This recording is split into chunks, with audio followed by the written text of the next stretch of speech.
அமெரிக்கால என் பொண்ணோட கூட படிச்ச குழந்தைக்கு வந்து பிறந்த நாள். இதுக்காக வேண்டி எங்கள இன்வைட் பண்ணியிருந்தாங்க. ஃபர்ஸ்ட் டைம் வந்து நான் இந்த மாதிரி அமெரிக்கர்களோட பிறந்தநாள் பார்ட்டில வந்து கலந்துக்கிறேன். போனதும் குழந்தைங்க பவுன்சர்ல ஜம்ப் பண்ணிட்டு ஸ்லைடிங் போக ஆரம்பிச்சாங்க, மத்த குழந்தைங்களோட சேர்த்து. அதுக்கப்புறமா சாப்பிட்டோம். சாப்பிட்ட அப்புறமா கேக் கட் பண்ண ஆரம்பிச்சாங்க. நான் இங்க பார்த்து ஆச்சரியப்பட்ட விஷயம் என்னன்னா, குழந்தைங்களும், பேரண்ட்ஸுமே ட்ரெஸ்ஸும் ரொம்ப சிம்பிளா தான் போட்டிருந்தாங்க. கேக்குமே கப் கேக்ல தான் கட் பண்ணாங்க.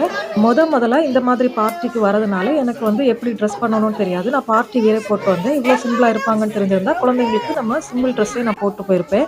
சாப்பாட்டுக்கு காய்கறியும், பழங்களையும் தனித்தனியா கட் பண்ணி வச்சிருந்தாங்க. கூடவே சீஸும் வச்சிருந்தாங்க. அப்புறமா சாண்ட்விச் வச்சிருந்தாங்க. லேஸ், சீட்டோஸ், டோட்டீஸ் இந்த மாதிரி சிப்ஸ் பாக்கெட்டும் வச்சிருந்தாங்க. ட்ரிங்க்ஸ் வந்து தனியா வச்சிருந்தாங்க. அந்த குழந்தைக்கு பெப்பா பிக் பிடிக்கும்னால, பெப்பா பிக்லயே வந்து சின்ன சின்ன டெக்கரேஷன் பண்ணியிருந்தாங்க. புது இடம்னால தொடக்கத்துல ரொம்ப தயக்கமா இருந்துச்சு. ஆனா அந்த குழந்தையோட பாட்டி எல்லாரையும் இன்ட்ரோடியூஸ் பண்ணிட்டு, நம்மள தயக்கம் இல்லாம நல்லா ஃப்ரீயா இருக்க வச்சாங்க. பொண்ணோட அம்மாவுமே நல்லா வந்து பேசிட்டு இருந்தாங்க. வீடியோ பிடிச்சிருந்துச்சுன்னா லைக் பண்ணுங்க, கமெண்ட் பண்ணுங்க.